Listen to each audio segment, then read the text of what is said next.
station to station, back with my favorite battery mate, Dustin. Our recording date is the evening of September 10th.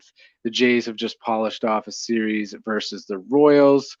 And Dustin, how are you feeling now versus maybe let's say 2 episodes ago? Well, vibes are high, I think. Yeah, we got a playoff spot now that's a little, I mean, it's not comfortable, but there's some cushion, some room to play with going into this Texas series. So I think all in all, we're feeling positive for this stretch run as long as they can keep this up. Well, I definitely think the Jays, although I don't know if they were playing, they're not crushing opponents, but they're doing what they need to do to win games and stay in games. And they now have finished up those series of games against opposition with losing records. So they're now going to go into a period, basically I guess the meat of September, and they're going to face Texas, of course, which is kind of their main rival for the wild card, but also AL East opponents, which is of course their rival for the division. But it just seems, that seems to be their rival in general this year is fighting against teams in their own division. Absolutely. Yeah, I think yeah, it's this is going to be the gauntlet that they're going to run down. I mean, it's good to see some contribution from the guys that we want to see contribution from. It's not just the Buffalo boys, and we saw this series. Springer contribute. We saw Vladdy and Bo and everybody kind of. Seems like they're getting warm, and hopefully we can get hot here coming down the stretch. All right, let's go into the rundown. Game number one, we have Kikuchi on the bump, and this game really swings in the seventh inning, where Kansas City scores on a Nick Lofton RBI triple to go up 2-1. Following that, in the bottom of the inning, Alejandro Kirk reaches on an infield single. It was kind of like a comebacker infield single, and following the pitcher getting hit with the ball, he starts to run over to first base and basically collapses as he gets to first base. And somehow Alejandro Kirk beats him there. And unfortunately, the pitcher sustained a season-ending knee injury, but Alejandro Kirk is now on first base. And following that, I think although I don't know if it was the key point in the inning, it was probably the most contentious point where George Springer uh, walks, and he walks following being ruled that he checked his swing on ball number four, and this drew a lot of ire from the Kansas City dugout, and I would say, I can see why they would be upset about it, but this was, Mm. if there was ever going to be a borderline call where a human has to make a decision, I would say it would be this. And this is actually one of the calls that I would not really want robo-umps to make, because it's just so close that I just want a human making a call one way or another, even if it is a slight mistake. But Springer gets on base and pushes Kirk to second, and then Bo Bichette steps to the plate, and he's this is his first game back in the lineup following this quad injury, and he is doing Bo Bichette things again. He hits his second RBI single of the game, ties the game, and Vladdy, as you had mentioned, kind of in our opener, he steps to the plate following and hits a 2 RBI double, bringing the Jays, I guess, back from a point of losing to up 4-2. Ernie Clement does add some insurance to make it 5-2, and that insurance was definitely needed, as Needed, yeah. this game ends 5-4. Uh, a nice win to start. It was a little nervy at times, Dustin, but they got the job done. Yeah, I think as you point out that Springer check swing was probably a kind of a pivotal point. The thing for me at the end there that was a little concerning is, again, I believe it was was it Trevor Richards that gave up some runs there, and just the bullpen is a little bit shaky. I'm wondering if it has something to do with Danny Jansen not being behind the plate as often as he was. Maybe the pitch calling um, from what's his name, Kirk or uh, Heineman? Heineman Hmm. is maybe not the same as Jansen's. I don't know if that's affecting the bullpen or not. I mean, it's hard to tell that kind of thing, but hey, they hung on. They're scoring runs. I mean, that's the kind of thing that I guess we were a little bit missing in the middle part of the season here, where they just were hanging on by a knife's edge, and they were never really scoring those insurance runs. They were never really um, putting their foot on the necks of opposing teams, and the bullpen had to be perfect. And now we see the bullpen doesn't have to be absolutely perfect, because the hitters have got their backs. Well, it's funny you mentioned the bullpen because I think we would all agree for the most part the bullpen has been quite good this season. But if I want my honest opinion, I think they have been used a little bit more than I guess one would hope. And I think a lot of these pitchers, I don't know, they just seem to be racking up the pitch count. And Trevor Richards has been quite good this season, but maybe just hasn't had a couple good outings. But Jordan Romano gets a 4-out save, keeps it interesting and somewhat classic Jordan Romano fashion. But that game finishes 5-4. Absolutely. So let's look at the game two on September 9th. We had Gosman pitching here, and he went toe to toe with Greinke for the first three innings. They put up zeros, and then Gosman put up a zero in the fourth, and then we got the ball rolling with a Springer dinger in the bottom half of the fourth. That was his 18th of the year. That kind of opened up the scoring a little bit. The Royals would respond with a run in the fifth, and Springer again would come up in the bottom of the fifth, and would cash in two more runs. In the sixth was kind of a interesting play there. Vladimir Guerrero would be coming home on a Kevin Biggio double, and did a probably one of the best slides I've seen in a while from him, anyways. So one of those swimming Superman slides where you dive out of the way of the throw, and it was a pretty good throw from the Royals there, and it's just good to see effort. Moving on, the bottom of the seventh, the Jays would score another run and kind of finish it off pretty easily. The bullpen would do their job, close it out, and Gosman would get the win. The Blue Jays win 5-1. Well, I thought the Gosman start, another fantastic start by Kevin Gosman.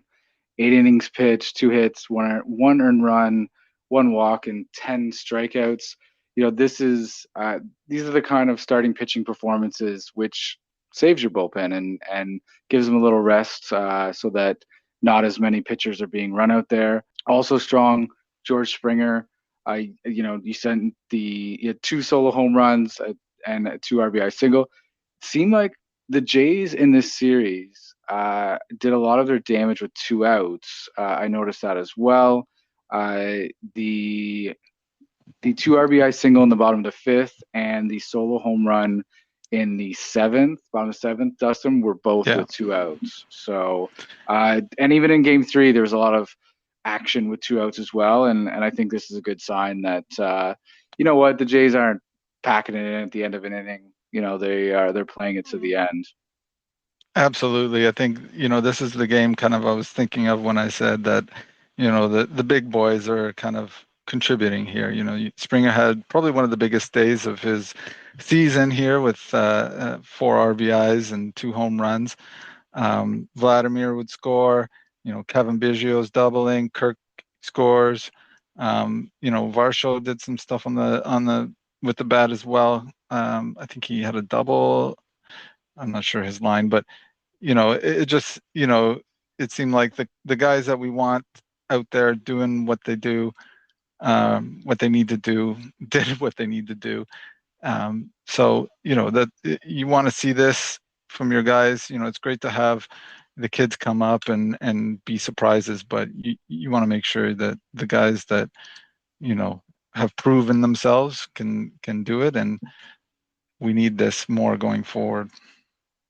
Well, and you touched on Vladdy's this, let's call it the slide, because he races around the bases following that Kevin Biggio double, and that now it's there, now it's not kind of slide where and I actually think that for someone who doesn't watch baseball every day, it looked like a normal slide, but I showed my girlfriend. I'm like, no, no, no, watch what he does with his hand, where he like, Yeah. and literally as that glove's coming down, that his left hand is out of the way, and he does that nice kind of, it was like a barrel roll, and like uses his right hand to touch the plate. So I thought that was beautiful to see. I don't know. I love little Yeah, intricacies like that.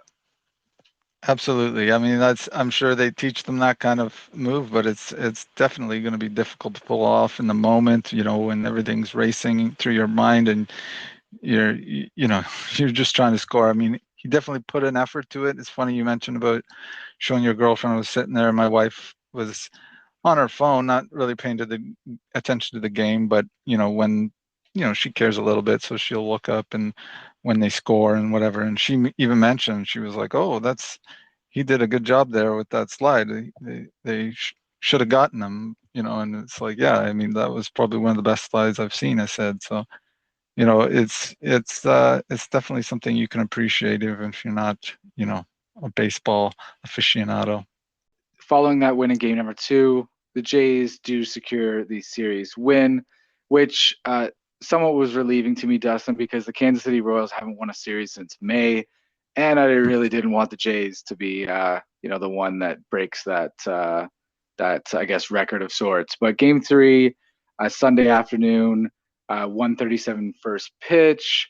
And really, this game is really a pitcher's duel between Barrios and Cole Ragans until the sixth inning, where KC goes up 2-0 in the top of the inning, and then one of the most extraordinary bottom of an inning I think that I've seen in some time, where Cole Ragans, the KC pitcher, walks Vladdy.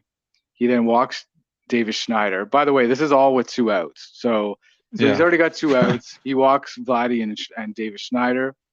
And then on the first pitch to Alejandro Kirk, he kind of gets his cleat, his lead foot cleat caught. He falls down, essentially airmailing the ball to the plate. So Vladdy and David Schneider, of course, move up to second and third at this point. But that wasn't the end of it. The next pitch, the very next pitch, another wild pitch. So he didn't catch his cleat or anything on this one. He airmails another one over poor Salvador Perez behind the plate. Vladdy then scores, Davis the third, and then after that, another wild pitch where Davis Schneider scores. This is one of those innings that I don't think we were getting in the month of May, where there's no hit, and somehow we end up with two runs, and that inning ends 2-2. I'll let you jump in a moment, but I did want to mention that Kevin Kiermaier in the bottom of the seventh hits a solo home run to right field, basically gives the Jays the lead, and they end up going on to win 5-2 in this game. Yeah, absolutely. Great game. I love to see it. Sometimes, some of these things is just, the other guy's having a bad day and, some bad luck or some good luck, whatever you want, the way you want to look at it, and it goes your way. They did put together some more runs in the seventh and eighth, and so it's not completely on that inning from Cole Ragans. But I tried to watch some clips. I saw some sort of slow mo clips on Twitter.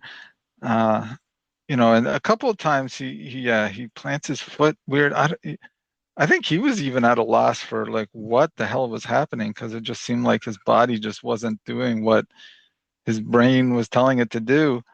Um, and he was just air milling. I don't think I've ever seen three wild pitches in a row like that. Um, Well, Disaster. I mean, if it wasn't, if it wasn't bad enough for KC.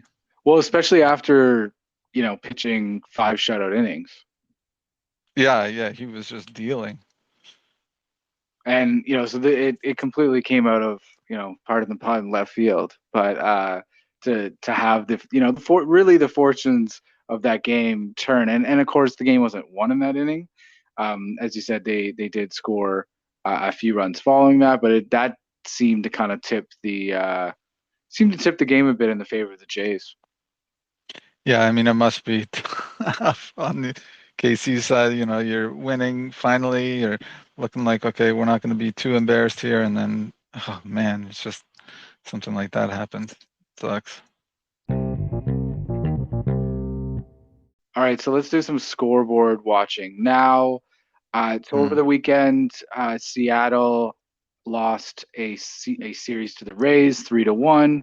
Texas won their series 2-1 versus Oakland. They lost the game on Friday night. And Houston also won their series 2-1 over the Padres. So in the month of September, this crucial month of September that we're all watching, Seattle is 3-7, Texas 3-6, Houston 5-4, and your Toronto Blue Jays are 7-2 in the month of September.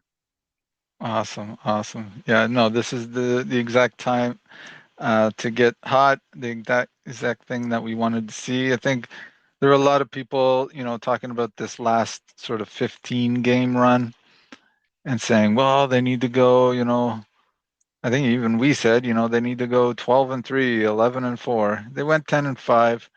It's not horrible. We got a little bit lucky with some other teams like Texas and Seattle kind of having a pretty bad sort of, as you point out, September. I think in the last 10, both Seattle and Texas are 3-7, whereas the Jays are like 8-2. So I mean, hey, that's what you need to do. That's why you never give up and you just play every game and just focus on what you can do, which is win your game. So the Jays have actually passed the Seattle Mariners in the wild card race, and they're actually in the second wild card slot now rather than the third. They are one game up on the Mariners and are 1.5 games up on the Texas Rangers. And tomorrow they welcome the Texas Rangers to the Dome for a four-game set. Yeah, gonna be a playoff atmosphere at the Dome. I think we're gonna be probably more than any other series on the edge of our seat. I mean, this is the time if you really want to solidify a spot. This is the time to go on a run and just put the foot down, put the foot on the neck of the Texas Rangers, take advantage of their sort of recent slide, and run away with it. One thing I wanted, you mentioned that they're in that second spot now. If the playoffs started today, we'd be playing Tampa Bay at the Trop. Yes, we would. Is that what we want? Is that the ideal, or do we want to kind of, you know, do we want to sit in that third spot and Well, be, oh, facing, Texas or Houston or whoever? well, and I can see an argument for that, but should if you do uh, get that last wild card spot, that would mean you are the sixth seed, and you would face the three seed, which would be the AL Central team, which sounds, on the face of it, sounds good. But Yeah, following that, should you win that, you will be facing the Baltimore Orioles.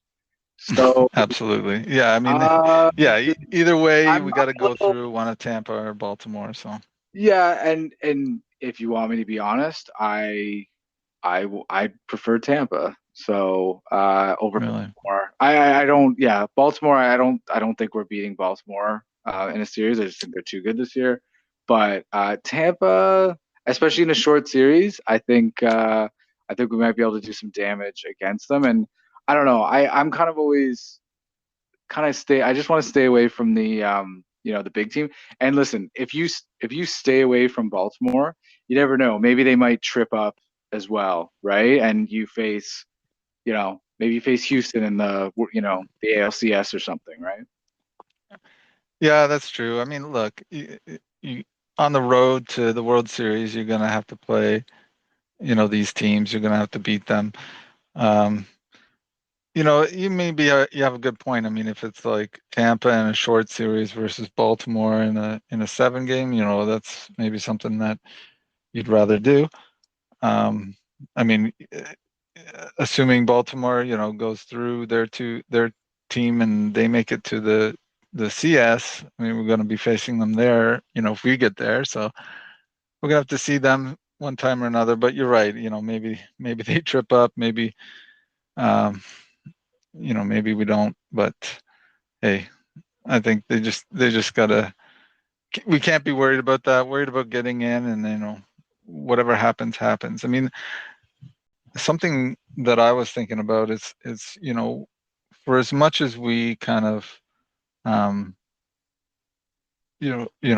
are frustrated with this team offensively, I think they're actually in a pretty good position to win some series in the playoffs. I mean, uh, pitching wins in the playoffs, and there's a lot of sort of flexibility with this team, not only in the bullpen, but on the bench and with some of these young guys coming up and proving themselves to be valuable players. I think there's a lot to be said, and I don't think if I was another team, I don't know if I'd want to play the Blue Jays in a playoff series. I think they'd be scary. Well, I think they've loaded up on pitching over the last few years, and that is what does well in the playoffs is pitching and defense. And the Jays really have both of that in spades. And you know, you could win, you could score one run and win a game. You could score two runs and win a game, right? And I think when we have, we look at the pitching performances from this weekend. Uh, all three were quite good, and you know I would take any of those I would take any of our starting pitchers going into the playoffs. I'd be okay with really any of them at this point. I don't think we have I don't think we have really any holes. Yeah, absolutely. Yeah, I think and there's something to be said, honestly, with having to fight your way into the playoffs and just it's almost like that sort of mentality just continues. You know, I think there's a lot of kind of intangible kind of things that goes on with that when you're in a comfortable spot like Baltimore is right now, and you're just kind of playing out the string in September and trying not to, absolutely tank it, but you're trying to just set yourself up, make sure everybody's healthy, and you're thinking about the playoffs. But the Blue Jays, they're fighting and clawing and scrapping their way into the playoffs, and maybe that's from a intangible kind of point of view, it's a benefit. Well, I did mention that on a previous episode that the Jays are kind of fulfilling that role of the battle tested team that's coming into the Mm. playoffs. And North American sports, as long as you get in, that's really all that matters, because North Yeah. American sports, you just have to get in, and if you are playing well at the right time, you can usually carry that through. And teams, the best team in baseball doesn't always win. There's been countless teams over the years. Whatever, the early 2000s Mariners come to mind, where they win what 114 games, and then they just Right. get it done in the playoffs. So we'll see what happens. I think we still, even though October is fast approaching, I think we have a lot of baseball left, and Yeah. sweaty palms over the next I don't know next few weeks. Um, I do want to kind of touch on a couple, I guess, observations or discussion points from this series. Dustin, Cavan Biggio. started the first two games at third base. Did you notice this? Um, I think I noticed it today. I didn't notice the second game, but So he that's didn't, interesting. yeah, he didn't start to Espinal started today at third base, but I think Biggio had come in later in the game. But Biggio has been taking, like he's been, I think even with Chapman, even though Chapman's on the injured list, Biggio has been taking ground balls and he's been, I guess, brushing up on his. I guess they talked about his kind of, his angles at third base. And Right. I wanted to ask you, do you with Matt Chapman's departure seemingly very likely, do you maybe see Kevin Biggio as a future third baseman on this team? Um, hmm, I like Kevin Biggio. I have a kind of a love-hate relationship, but I guess it's just the streaky nature of the way he is. I mean, when he's hot, when he's, doing what he's doing now, I love it. He seems like the exact kind of guy you want on the team. Um, yeah, maybe, you know, uh, there's an argument there. I don't think there's a whole lot of options on the free agent market other than Matt Chapman. I mean, I would like to see Chapman back. If I had the choice between Chapman returning and Biggio, I'd probably choose Chapman, but he's not a bad option. Ernie Clement has been okay. No, is it Ernie Clement there? Well, David Schneider played a little bit there too. Schneider played. Uh, There's a yeah, I think there's a kid in the AAA who plays third base who's Aroldis Martinez maybe. mhm. I think there's some options at third base, so I kind of honestly I don't see the Blue Jays trying to sign Chapman, especially with the year he's had. And the market, just it being fairly thin on third base. I'm sure there's going to be a lot of teams um, wanting to sign him. But look, that kind of speaks to the flexibility that I'm talking about. Biggio. I mean, he played some shortstop the other day when Bo Bichette was on the IL. So it's good to have him. I like Kevin Biggio. I wouldn't be upset to see him in a Blue Jays uniform next year. Absolutely. Well, he definitely seems, I don't know, like David Schneider did a serviceable job, I would say, over there, but I don't think David Schneider has the arm for third base. No. I don't, Ernie Clement, he I think even today, he was having a little issues with his throws over to first, and I don't really think that's something that you really want at third base either. He seems like backup shortstop seems to be kind of his thing, but Kevin Biggio has, it seems like he has the arm to play at third base and make that throw across the diamond. Yeah, I mean, Kevin's got, superb, uh, defensive skills. I mean, that's probably the thing I'm sure he works on it a lot because that's, what he makes his bread and butter at is, just being a guy that can fill in and go out there. And when he's hitting well, he's the guy you want to find a spot for him. And so, yeah, I mean, if he can stick at third, if he can play a little short, a little second, and some outfield, that's great. I want to have him in the lineup when he's on, and that's I guess sort of the problem is, sometimes he's not on, and when he's not on, it doesn't look very good at all. Well, we'll hold the what's going to happen, or how the cards are going to be shuffled a little bit for the Jays, because there just seems to be a lot of players similar to Kevin Biggio on the roster right now. So I think there's going to be a lot of decisions to be made, but we'll save that discussion for we'll save it for the off season whenever that comes to be. Now, Dustin, the Kansas City Royals, I you don't see it very often, but they do have a captain who wears Mm. a C on his jersey. So Salvador Perez, longtime Royal, longtime outstanding catcher with the Royals, Silver Slugger, Gold Glove catcher. He's kind of really been kind of the gold standard of catching in the American League for quite some time, but he has he I guess he's been granted, you know, the honor of being the Kansas City Royals captain. I don't believe this is something that the Jays have ever had. And I No. want to ask, you know, should the Jays have a captain? Who would it be? And just generally your thoughts on it. That's a good question. I mean,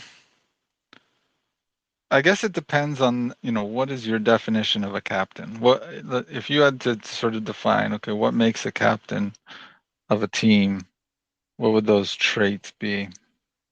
Well, I think and I'm going to use an example of a particular player, but I think it's a combination of your I guess abilities, but like hitting and your baseball abilities, let's call them, but also your role in the team in terms of leadership. And the one player that also did have a C on his jersey, and that I remember was quite good, was Jason Varitek on the Boston Red Hmm, Sox, and right. he kind of embodied that captain's role. And it's funny that they were both catchers, and maybe that position kind of lends itself to being a captain. I don't know, but Jason Varitek was a very solid offensive player, good defender behind the plate. But really, what he was for the Boston Red Sox was he was kind of the leader of the team, and Hmm. I think I don't know. Like it's a little bit different than hockey. Hockey, there always is a captain. Where I think in baseball, it's kind of,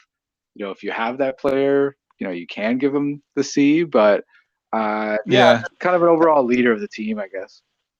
Yeah, I agree with you. I think another kind of addition I'd put there is maybe, you'd have to have a little bit of a longevity kind Yes, of yes, to you definitely. on the team. You have to be kind of you know, a Royals guy like Salvador Perez is. I mean, he's been there for so long, you know. If I had to do that right now, I don't know if there's a whole lot on the blue. Like, I wouldn't give it to Vladdy. I wouldn't give it to Bo. Although they'd be probably, if they stick around, maybe sign long-term deals, they'd be kind of the kind of guys that would eventually, especially Bo, I would see him being that kind of guy if he, stuck around. Just a quiet leader and that kind of thing. I think even now he probably does some of that role. But I mean, I don't, I do know Brendan Belt when he was on um, San Francisco. He made himself the captain as kind of a little joke, and he put a little hockey tape C on his jersey. Oh, Uh, that's but very Brett Belt like, but absolutely. So I mean, um, man, you don't listen. If who's you the longest so if you don't have serving guy right now? so if you don't have a person for this, that's okay. I have a name. I have a name that I'll give to you. It's Danny J. Sure. Danny Jansen would be the captain of this team. In my opinion, I think he kind of embodies the a lot of what we kind of talked about.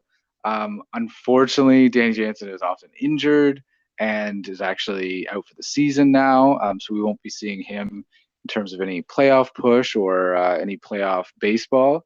But I think Danny Jansen kind of has that. He's been with longevity. He Yeah. is, he's got a decent bat, and he kind of is that leader. I It's funny, like going forward, like who could I see being a captain? Well, I'll say while you think about that, I'll say that I like that choice probably out of anyone I can think of. I mean, you probably wouldn't give it to anyone in the bullpen. Those guys just don't have the kind of contribution, right? But like so, yeah. I mean, usually a catcher is usually kind of the guy that falls into that role because just the nature of the position, as somebody who sort of sees a whole game and Yeah. is involved in almost every play in terms of catching the ball. So, yeah, I like that choice. But go ahead with your So future. I could see. I don't know if Bo's a captain, and I don't know if he has. I think you need. And again, this could change, right? Players develop and change, and all the time. He seems to be a quieter guy. I don't like. And again, obviously not in the room, so I don't know. But Right. he's obviously an offensive leader in the team, no doubt. But I could see as he matures. Well, I can see as he matures, Vladdy becoming a captain. He's actually Vladimir Guerrero Jr. is actually the youngest player on the Blue Jays right now as we stand. So he's got a long way to go, but I can see, if he also kind of gets back to that offensive, big stick that we know and love, I can see him becoming that. But I also think there's some other things that have to happen, which I'm not going to mention right now. I'm going to save it for my off season because I know we're going to probably have a probably bigger discussion about Vladimir Guerrero and is he going to get back to his old self. I Yeah. do think there's some things that I would like to see that him do, and maybe not necessarily specifically baseball items, that I just think will be become just develop as a player in general. But I can see Vladdy becoming that. I see Bo more as a he seems more of a quieter kind of guy that wants to just kind of go about his business and not really be bothered with all the kind of hassle. But I could be wrong on that too. Yeah, I do know that he's, from what I've seen, Bo, anyways, I think he just loves hitting or whatever, and I think he talks about it a lot with the guys. And I heard this story on the broadcast the other day about um, Davis Schneider. He was saying that he struck out on a pretty bad pitch, and then I guess Bo talked to him and said, "Hey man, like you know, you want to make sure you get your pitch to hit. Like you don't want to be swinging at those kinds of things. You make sure you're swinging at a pitch you can do damage on." And then the next step bat was that home run that he hit on that high fastball that we talked about last episode. So I mean, I think there's probably, like you said, we're not in the room, you don't see Bo, but I'm sure he's the kind of guy that'll be that. And like you said, if as he matures or as Vladdy matures, they're definitely on that list.